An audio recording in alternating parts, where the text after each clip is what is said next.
Berjumpa lagi dengan Ibu Vera dan Yati pada mata pelajaran seni budaya kelas 10. Bagaimanakah kabar anak-anak Ibu semuanya? Semoga kalian dalam keadaan sehat walafiat ya. Walaupun di masa-masa pandemi seperti ini, kita harus tetap semangat dan selalu menjaga kesehatan. Baiklah anak-anak Ibu semuanya, sebelum kita mulai pembelajaran kita hari ini, alangkah baiknya kita berdoa dahulu.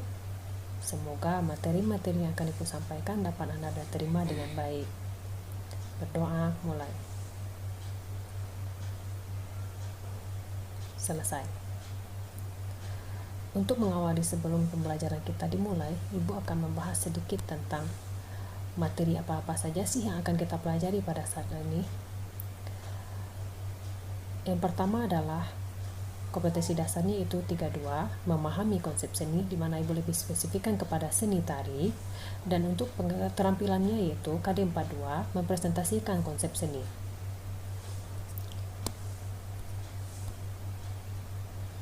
Indikator pencapaian kompetensinya yaitu yang pertama, menjelaskan pengertian seni tari tersebut, yang kedua, menjelaskan fungsi seni tari, yang untuk keterampilannya Anda harus bisa meniru gerak tari daerah setempat, yang kedua, mempresentasikan gerak tari daerah setempat. Tujuan pembelajaran. Di layar depan pada PowerPoint tersebut Anda bisa membaca. Tujuan pembelajaran pada materi ini adalah Anda harus bisa menjelaskan pengertian seni tari tersebut dengan tepat dan benar. Yang kedua, Anda harus bisa menjelaskan tentang fungsi seni tari tersebut. Gambaran materi pembelajaran kita secara umum. Yang pertama, pengertian seni tari secara umum. Yang kedua, pengertian tari menurut para ahli. Yang ketiga, fungsi seni tari. Baiklah Anda semuanya, sebelum kita membahas tentang pengertian tari, Ibu ingin bertanya, menurut Anda Ibu semuanya, apa sih tari tersebut? Oke. Tari itu seperti gerak, Bu. Tetapi pertanyaan Ibu di sini, apakah semua gerak bisa dikatakan tari? Jawabannya tidak. Kenapa? Tari itu adalah gerak yang telah memiliki perubahan. Perubahan dalam artinya apa? Perubahan yang merubah gerak tersebut menjadi lebih indah. Contohnya, gerak orang berjalan. Kenapa dia tidak bisa dikatakan itu tari? Karena gerak tersebut masih alami. Karena setiap gerakan tersebut merupakan aktivitas yang kita lakukan sehari-hari. Kita tidak butuh melakukan gerak tersebut dengan tarian. Tetapi sebuah tarian yaitu gerak yang mengalami perubahan menjadi lebih indah. Di sini dikatakan pengertian tari mengacu pada definisi dari tokoh-tokoh tari yang semuanya mengatakan gerak sebagai substansi bakunya. Artinya apa? Kalau tidak ada gerak, maka sebuah karya tari tidak akan jadi. Gerak sendiri mencakup tentang tenaga, ruang, dan waktu. Ruang itu seperti apa, tenaga itu seperti apa, dan waktu itu seperti apa. Selain itu, gerak dipandang sebagai seni tari yang sempurna apabila menyatu dengan unsur irama dan ekspresi.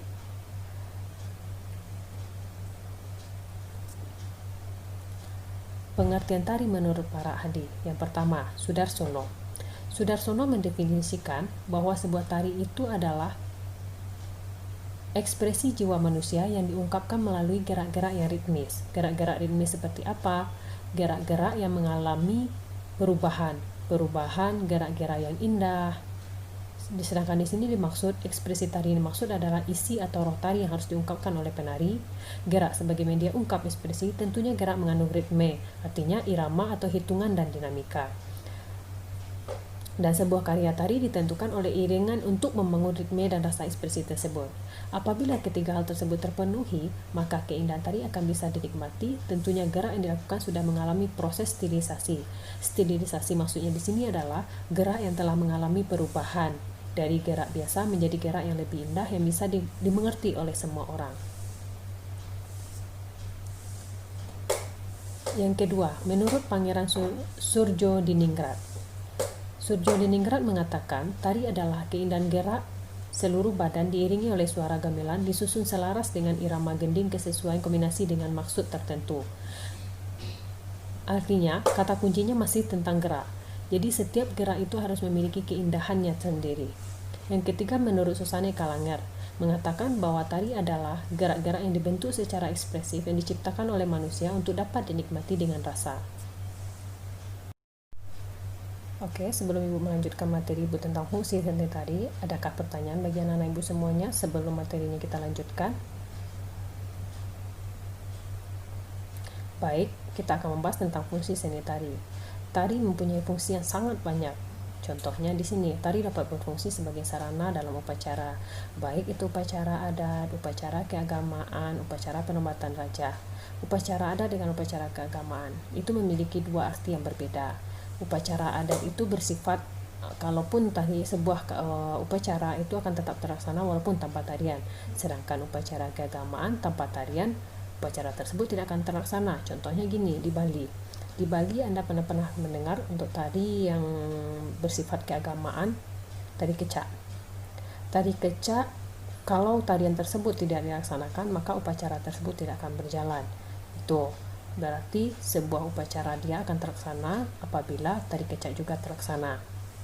Kalau upacara adat tanpa tarian, tari tersebut tetap akan terlaksana. Contoh di Minang, di Sumatera Barat, adanya tari pasambahan. Tari pasambahan dilaksanakan pada upacara perkawinan. Tanpa tarian, upacara perkawinan tetap berjalan. Itu dua contoh perbedaannya ya. Sekarang menurut Sudarsono, tari sebagai sarana untuk upacara keagamaan dan hampir semua upacara keagamaan yang ditujukan para dewa menggunakan dan dipenuhi tari-tarian. Di daerah lain, tari juga digunakan sebagai sarana untuk upacara kelahiran, memotong gigi, memotong rambut, perkawinan. Tari sebagai upacara adat atau upacara keagamaan mempunyai sifat yang magis seperti tari Sang Hyang Jaran di Bali. Yang kedua, tari pergaulan sebagai tari yang bersifat sosial, biasanya berupa tari berpasangan muda-mudi. Di Banyumas, Jawa Tengah muncul tari cepet-cipit dan tari bongkel. Di daerah Jawa Tengah yang lain muncul tari tayuban, sedangkan di daerah Ngawi muncul tari orek-orek. Tari tayub di daerah tertentu di samping sebagai pergaulan juga berfungsi sebagai tari untuk upacara kesuburan dan upacara bersih desa. Berikutnya, tari sebagai tontonan atau seni pertunjukan. Tontonan atau seni pertunjukan mempunyai arti yang hampir sama dengan hiburan. Bedanya adalah kalau untuk seni sebagai hiburan hanya untuk semata-mata menghibur masyarakat atau orang yang menontonnya. Sedangkan untuk pertunjukan lebih fokuskan kepada sebuah pertunjukan yang tidak sembarangan orang bisa melihatnya. Contohnya pertunjukan dalam artinya gini, pertunjukan di sebuah gedung. Itu artinya orang-orang tertentu yang bisa masuk dan melihat. Kalaupun diadakan pertunjukan, biasanya orang mempunyai tiket masuk untuk menontonnya. Seni pertunjukan lebih mengutamakan sebagai tontonan estetis dan akan memberikan hiburan kepada penonton. Pertunjukan tari sebagai tontonan biasanya mempunyai persiapan yang matang karena melalui penataan gerak, sedangkan hiburan tidak. Contohnya kamu ingin melakukan pentas seni di sekolah. Pentas seni di sekolah merupakan sebagai hiburan. Karena kamu tidak, kalaupun memikirkan persiapan yang matang, tetapi tidak sebagai layaknya sebuah pertunjukan. Kalau pertunjukan itu lebih memfokuskan kepada sebuah pementasan yang harus dipikirkan dari awal sampai akhir. Bagaimana layaknya sebuah pertunjukan akan ditampilkan. Contohnya konser. Kalau konser itu merupakan pertunjukan. Dan unsur-unsur pendukungnya secara estetis akan sangat dinikmati oleh penonton. Pada perkembangan dewasa ini hampir semua sebagai tontonan atau dipertunjukkan yang berkualitas, sehingga tari yang semula berfungsi sebagai tari untuk upacara maupun pergaulan dikemas sebagai tontonan yang menarik untuk dilihat.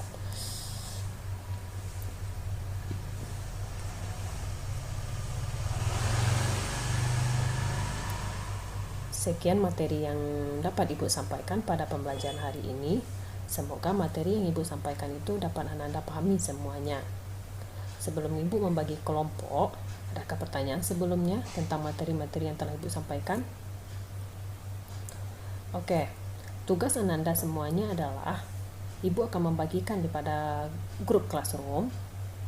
Ananda akan dibagi dengan beberapa kelompok dan masing-masing kelompok akan mengerjakan tugasnya masing-masing dan akan menampilkan hasil presentasinya tersebut. Kembali materi-materi yang telah Ibu sebutkan tadi, di mana yang pertama apa?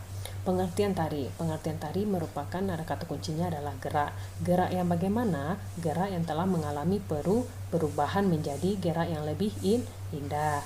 Yang kedua, fungsi seni tari. Fungsi seni tari sebagai apa? Yang pertama, sebagai hiburan. Yang kedua, sebagai tontonan atau pertunjukan. Yang ketiga, sebagai upacara. Upacara apa saja? Upacara adat, upacara keagamaan. Dan di fungsi lainnya, bisakah dia sebagai pendidikan? Bisa. Fungsi seni tadi bisa sebagai fungsi pendidikan. Oke, selamat berjumpa lagi pada pertemuan berikutnya. Semoga materi-materi yang Ibu sampaikan Ananda bisa pahami, dan untuk materi lanjutannya kita akan membahas tentang jenis-jenis tari. Dan jangan lupa Ananda membaca sedikit materinya dahulu agar untuk pertemuan berikutnya Ananda tidak kewalahan. Oke, selamat siang. Assalamualaikum warahmatullahi wabarakatuh.